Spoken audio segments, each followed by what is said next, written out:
Big boss season 12 ನಿನ್ನೆ ಎಪಿಸೋಡ್ನಲ್ಲಿ ಒಂದಿಷ್ಟು ಮಾತುಗಳು ತುಂಬಾನೇ ಸದ್ ಮಾಡ್ತಿದೆ.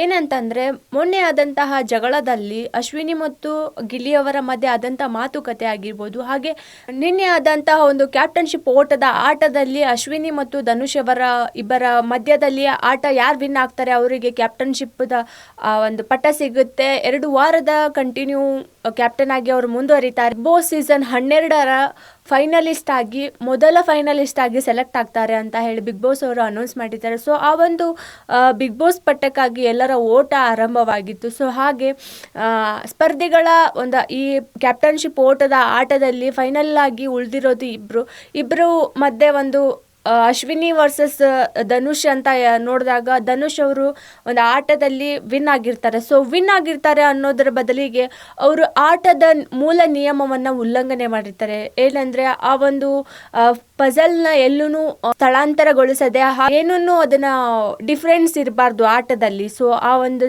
ಏನು ಡಿಫ್ರೆನ್ಸ್ ಇಲ್ದೇನೆ ಹಾಗೆ ತಗೊಳ್ಳೋಬೇಕಾಗಿರುತ್ತೆ. ಆ ಒಂದು ನಿಯಮನ ಉಲ್ಲಂಘನೆ ಮಾಡಿರ್ತಾರೆ. ಸೊ ಅವರು ಬೇಕಂತ ಮಾಡಿದ್ರು ಅಥವಾ ಗೊತ್ತಿಲ್ಲದೋ ಆಯ್ತು ಅದನ್ನ ನಿನ್ನೆನೆ ಅವರು ಎಲ್ಲರ ಮುಂದೆ ಕ್ಲಾರಿಟಿ ಕೊಟ್ಟರು. ಯಾಕಂದ್ರೆ ಅವರಿಗೆ ಗೊತ್ತಾಗದೆ ನಾನು ಆ ತಪ್ಪನ್ನ ಮಾಡಿದ್ದೆ.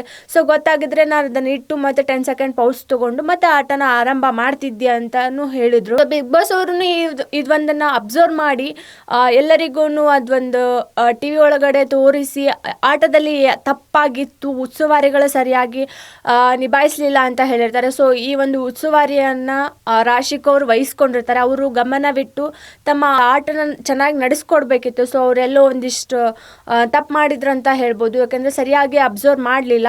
ಈ ಒಂದು ಕಾರಣಕ್ಕೆ ಧನುಷ್ ಅವರಿಗೂ ಅದು ಎಫೆಕ್ಟ್ ಆಯ್ತಂತ ಹೇಳ್ಬೋದು. ಆಟ ಆಡೋರಿಗೆ ಆಟ ಆಡಬೇಕು ಅನ್ನೋ ಹುಮ್ಮಸ್ ಜಾಸ್ತಿ ಇರುತ್ತೆ. ಸೊ ಅದಕ್ಕೋಸ್ಕರ ತಪ್ಪಾಗದೇ ಇರೋ ಥರ ನೋಡ್ಕೊಳಕಂತಾನೆ ಉಸ್ತುವಾರಿಯನ್ನು ನೇಮಿಸಿರ್ತಾರೆ. ಸೊ ಈ ಒಂದು ಉಸ್ತುವಾರಿಗಳಿಂದ ಆಗಿರುವಂಥ ತಪ್ಪಾಗಿರ್ಬೋದು, ಸ್ಪರ್ಧೆಯಿಂದ ಆಗಿರುವಂಥ ತಪ್ಪಿಂದ ಒಂದು ಕ್ಯಾಪ್ಟನ್ಶಿಪ್ ಓಟಕ್ಕೆ ಒಂದು ಎಫೆಕ್ಟ್ ಆಗ್ತಿತ್ತು.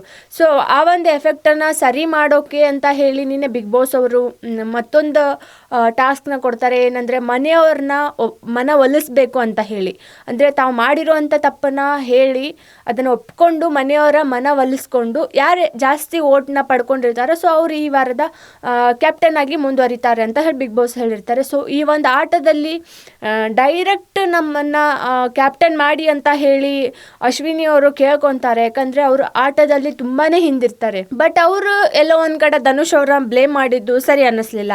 ಯಾಕಂದ್ರೆ ಆಟದಿಂದ ತುಂಬಾನೇ ಹಿಂದಿರೋರು ಆಟದಲ್ಲಿ ಮುಂದಿದ್ದು ಸ್ವಲ್ಪ ಸಣ್ಣ ವಿಚಾರದಲ್ಲಿ ಆಟನ ಸ್ವಲ್ಪ ಎಲ್ಲೋ ಎಡವಟ್ ಮಾಡ್ಕೊಂಡಿರೋ ಧನುಷ್ ಅವರಿಗೂ ಕಂಪೇರಿಟಿವ್ಲಿ ಜಡ್ಜ್ ಮಾಡ್ಕೊಳಕ್ ಹೋಗ್ತಾರೆ ಅಶ್ವಿನಿ ಅವರು.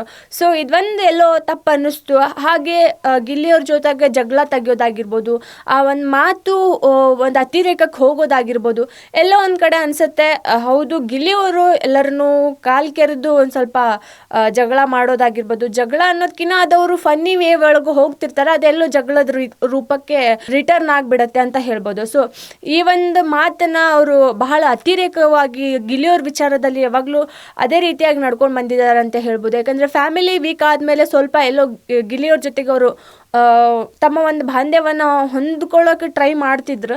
ಆದರೂ ಇದೊಂದು ಆಟ ಅಂತ ಬಂದಿರ್ಬೋದು, ಮನೇಲಿ ಕೆಲಸ ಅಂತ ಬಂದಿರ್ಬೋದು, ಇದೊಂದು ವಿಚಾರದಲ್ಲಿ ಗಿಲ್ಲಿಯವ್ರ ಮೇಲ್ಗಡೆ ಅವರು ಮೂಮೆಂಟ್ ಟ್ರಿಗರ್ ಆಗ್ತಾರೆ ಅಂತ ಹೇಳ್ಬೋದು.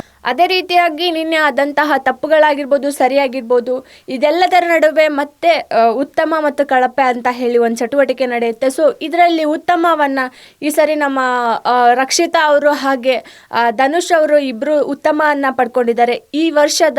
ಹಾಗೆ ಈ ಒಂದು ಸೀಸನ್ನ ಡಬಲ್ ಉತ್ತಮ ಒಂದೇ ಸರಿಗೆ ಪಡ್ಕೊಂಡಿರೋದಂದ್ರೆ ರಕ್ಷಿತಾ ಮತ್ತು ಧನುಷ್ ಅಂತಲೇ ಹೇಳ್ಬೋದು. ಯಾಕಂದ್ರೆ ಪ್ರತಿ ಬಾರಿನೂ ಉತ್ತಮ ಅಂತ ಬರಲಿ ಕಳಪೆ ಅಂತ ಬರಲಿ ಒಬ್ಬರಿಗೆ ಬರ್ತಿತ್ತು. ಸೊ ಈ ವರ್ಷದೊಳಗೆ ಉತ್ತಮ ಅಂತ ಸಿಗೋದೇ ಏನೋ ಒಂಥರ ಮ್ಯಾಜಿಕ್ ಅಂತ ಹೇಳ್ಬೋದು. ಯಾಕಂದ್ರೆ ಅಷ್ಟು ಅಬ್ಸರ್ವ್ ಮಾಡ್ತಿರ್ಲಿಲ್ಲ, ಏನೋ ಗೊತ್ತಿಲ್ಲ.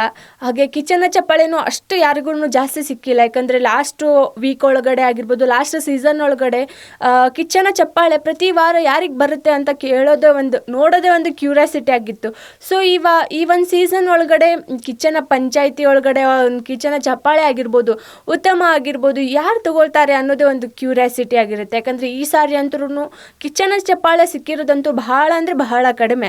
ಸೊ ಹಾಗೆ ಈ ಒಂದು ವಾರ ಯಾರಿಗೆ ಮತ್ತೆ ಆ ಕಿಚ್ಚನ ಚಪ್ಪಾಳೆ ಸಿಗಬಹುದು. ಹೋದ ವಾರ ಕಿಚ್ಚ ಇರಲಿಲ್ಲ, ಕಿಚ್ಚನ ಪಂಚಾಯಿತಿನೂ ನಡೆದಿರಲಿಲ್ಲ. ಈ ಒಂದು ವಾರ ಕಿಚ್ಚನ ಪಂಚಾಯಿತಿ ಒಳಗಡೆ ಬಿಗ್ ಬಾಸ್ನ ಮನೆಯೊಳಗಿನ ಕತೆ ಯಾವ ರೀತಿಯಾಗಿ ನಡೆದು ಹೋಗ್ತದೆ ಅನ್ನೋದೇ ಇವತ್ತಿನ ಒಂದು ಕುತೂಹಲ ಅಂತ ಹೇಳ್ಬೋದು. ವೀಕ್ಷಕರಿಗೂ ಕಿಚ್ಚ ಸುದೀಪ್ ಅವರನ್ನ ಪ್ರತಿ ವಾರ ಬಿಗ್ ಬಾಸ್ ಒಂದು ಸ್ಟೇಜ್ ಮೇಲ್ಗಡೆ ಅವರ ಒಂದು ಪಂಚಾಯಿತಿನ ನೋಡ್ತಿದ್ರು. ಸೊ ಹಾಗೆ ಈ ಒಂದು ಹಿಂದೆ ಈ ವಾರದಲ್ಲಿ ಎಲ್ಲ ಸದ್ ಮಾಡ್ತಿರೋ ಹಾಗೆ ಮಾರ್ಕ್ ಮೂವಿ ಒಳಗಡೆ ಕಿಚ್ಚ ಸುದೀಪ್ ಅವರು ಮಿಂಚಿದ್ರು. ಹಾಗೆ ಇವಾಗ ಮಾರ್ಕ್ ಮೂವಿ ಎಲ್ಲ ಒಂದು ಅಡೆತಡೆಗಳನ್ನ ಎಲ್ಲ ಮೀರಿ ಅದನ್ನು ರಿಲೀಸ್ ಮಾಡಿ ಅದರೊಳಗಡೆ ಇರೋವಂಥ ಎಲ್ಲ ಒಂದು ಪಾಸಿಟಿವ್ ನೆಗೆಟಿವ್ ಎಲ್ಲನೂ ಸ್ವೀಕರಿಸಿ ಇವಾಗ ನಂತರ ಮತ್ತೆ ಒಂದು ವಾರದ ಬಿಡುವಿನ ನಂತರ ಇವಾಗ ಮತ್ತೆ ಬಿಗ್ ಬಾಸ್ ಎತ್ತುತ್ತಿದ್ದಾರೆ.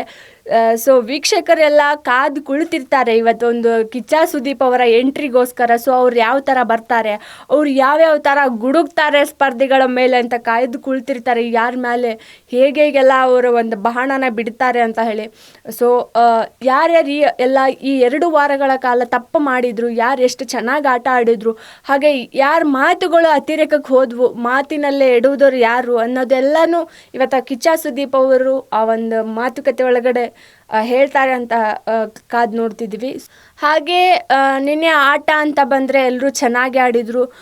ಸೊ ಎಲ್ಲರೂ ವೀಕ್ ಅಂತ ಇರೋರು ಸ್ಟ್ರಾಂಗ್ ಅಂತ ಹೇಳಿ ಪ್ರೂವ್ ಮಾಡ್ಕೊಳ್ಳೋಕ್ಕೂ ಸ್ಟ್ರಾಂಗ್ ಆಗಿರೋರು ಎಲ್ಲ ಒಂದು ಕಡೆ ವೀಕನೂ ಆದರು. ಸೊ ಇವೆಲ್ಲ ಆಟಗಳು ನಿನ್ನೆಗೆ ಮುಕ್ತಾಯ ಆದವು ಅಂತಲೂ ಹೇಳ್ಬೋದು. ಯಾಕಂದರೆ ಕ್ಯಾಪ್ಟನ್ಶಿಪ್ ಓಟಕ್ಕೇ ಎಲ್ಲರೂ ಒಂದು ಆಟನ ಆಡ್ತಿರುವಾಗ ಇವಾಗ ಕಂಟಿನ್ಯೂ ಆಗಿ ಒಬ್ಬರೇ ಕ್ಯಾಪ್ಟನ್ ಅಂತ ಹೇಳಾದ್ಮೇಲೆ ನಿನ್ನೆಗೆ ಟಾಸ್ಕ್ ಎಲ್ಲ ಮುಗಿದು ಅಂತಲೂ ಹೇಳ್ಬೋದು. ಸೊ ಹಾಗೆ ಇನ್ಮೇಲೆ ಮನೆಯೊಳಗಡೆ ತಮ್ಮನ್ನು ತಾವು ಉಳಿಸ್ಕೊಳ್ಳೋದು ಸ್ಪರ್ಧಿಗಳಿಗೆ ಬಹಳ ಅಂದರೆ ಬಹಳನೇ ಇಂಪಾರ್ಟೆಂಟ್ ಆಗುತ್ತೆ. ಸೊ ನೋಡಬೇಕು ಇವತ್ತಿನ ಈ ಎಪಿಸೋಡ್ನಲ್ಲಿ ಯಾರು ಎಲಿಮಿನೇಟ್ ಆಗ್ಬೋದು. ಹಾಗೆ ನಾಳೆಗೂ ಎಲಿಮಿನೇಟ್ ಆಗ್ಬೋದು, ಇವತ್ತಿನ ಎಲಿಮಿನೇಟ್ ಆಗ್ಬೋದು, ಗೊತ್ತಾಗಲ್ಲ. ಯಾಕಂದರೆ ಉಳಿದಿರೋದು ಕೇವಲ ಕೆಲವೇ ದಿನಗಳು. ಸೊ ಆ ಒಂದು ದಿನಗಳಲ್ಲಿ ತಮ್ಮನ್ನು ತಾವು ಸ್ಪರ್ಧಿಗಳು ಎಷ್ಟು ಉಳಿಸ್ಕೊತಾರೆ ಅನ್ನೋದು ಬಹಳ ಅಂದರೆ ಬಹಳ ಪ್ರಾಮುಖ್ಯತೆ ದಿನಗಳಾಗಿರ್ತವೆ. ಸೊ ಇವತ್ತಿನ ಎಪಿಸೋಡ್ನಲ್ಲೇ ಯಾರು ಮನೆಯಿಂದ ಹೊರಗಡೆ ಬರಬಹುದು, ಹಾಗೆ ನಾಳೆ ಎಪಿಸೋಡ್ನಲ್ಲಿ ಯಾರ್ಯಾರು ಒಂದು ಟ್ವಿಸ್ಟ್ ಕಾದಿದೆ ಯಾರಿಗೆ ಅಂತ ಹೇಳಿ ತುಂಬ ಕಾತುರದಿಂದ ವೀಕ್ಷಕರು ಸಹ ಕಾದ್ಕೊಳ್ತಿದ್ದಾರೆ ಅದನ್ನು ನೋಡಲಿಕ್ಕೆ ಅಂತ ಹೇಳಿ. ಸೊ ಇವಾಗ ಕಿಚ್ಚನ ಪಂಚಾಯಿತಿ ಒಳಗಡೆ ನಡೆಯುವಂತಹ ಒಂದು ಎಲ್ಲ ಮಾತುಕತೆ ಆಗಿರ್ಬೋದು. ಕಿಚ್ಚ ಅವರು ಒಂದು ಅಶ್ವಿನಿ ಮತ್ತು ಗಿಲ್ಲಿ ಅವರ ನಡುವೆ ನಡೆದಂತಹ ಒಂದಿಷ್ಟು ಮಾತು ಹೋಗಿ ಸೀರಿಯಸ್ ಆಗಿರೋದಾಗಿರ್ಬೋದು, ಅತಿರೇಕವಾಗಿ ಮಾತಾಡಿರೋದಾಗಿರ್ಬೋದು, ಯಾರನ್ನ ಕೆಳಗೆ ಹಾಕಿ ಮಾತಾಡಿದ್ರು. ಹಾಗೆ ಧನುಷ್ ಅವರು ಕ್ಯಾಪ್ಟನ್ಶಿಪ್ ಓಟದಲ್ಲಿ ಆಟ ಆಡಿದ್ರು, ಅವರಿಗೆ ಸಮಾಧಾನ ಇಲ್ಲ. ಎಲ್ಲ ತಪ್ಪು ಮಾಡಿ ನಾನು ಕ್ಯಾಪ್ಟನ್ಶಿಪ್ ಓಟಕ್ಕೆ ಬಂದ ಅನ್ನೋದು ಅವ್ರಿಗೆ ಕ್ವಶನ್ ಮಾರ್ಕ್ ಇದೆ. ಆ ಒಂದು ಕ್ಯಾಪ್ಟನ್ಶಿಪ್ ಓಟದಲ್ಲಿ ಅವರು ಮನೆಯವರ ಮನವೊಲಿಸಿ ವಿನ್ ಆದರೂ ಸ್ವತಃ ಅವರು ಒಂದು ಅಂತರಾತ್ಮದೊಳಗೆ ಅವರೆಲ್ಲ ಕೊರಗ್ತಿದ್ದಾರೆ ಅನ್ನೋದು ಒಂದು ಇದೆ. ಸೊ ಅದೆಲ್ಲವನ್ನು ಇವತ್ತು ಕಿಚ್ಚ ಸುದೀಪ್ ಅವರು ಮಾತನಾಡ್ತಾರ ಅನ್ನೋದನ್ನ ಕಾದು ನೋಡಬೇಕಿದೆ. ಸೊ ವೀಕ್ಷಕರೇ, ನಿಮ್ಮ ಪ್ರಕಾರ ಅಶ್ವಿನಿ ಮತ್ತು ಗಿಲ್ಲಿಯವರ ಜಗಳ ಯಾವ ರೀತಿಯಾಗಿತ್ತು? ಸೊ ಅವ್ರು ಮಾತಾಡಿದ್ದು ಸರಿನಾ?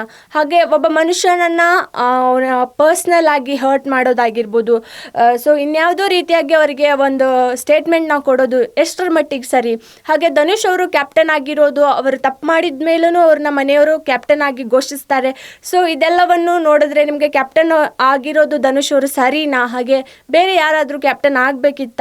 ಅದೇ ರೀತಿಯಾಗಿ ಇವತ್ತಿನ ಪಂಚಾಯಿತಿ ಒಳಗಡೆ ಕಿಚ್ಚ ಸುದೀಪ್ ಅವರು ಯಾವ ಟಾಪಿಕ್ ಬಗ್ಗೆ ಮಾತನಾಡಬೇಕು, ನಿಮಗೆ ಎಪಿಸೋಡ್ನಲ್ಲಿ ನಿಮಗೆ ಯಾವ ಒಂದು ಟಾಪಿಕ್ ಇಂಪಾರ್ಟೆಂಟ್ ಅಂತ ಅನ್ನಿಸ್ತು, ಆ ಬಗ್ಗೆ ಚರ್ಚೆ ಮಾಡಬೇಕಾ? ಇದೆಲ್ಲವನ್ನು ನಿಮ್ಮ ಅಭಿಪ್ರಾಯವನ್ನು ನಮಗೆ ಕಾಮೆಂಟ್ ಮೂಲಕ ತಿಳಿಸಿ.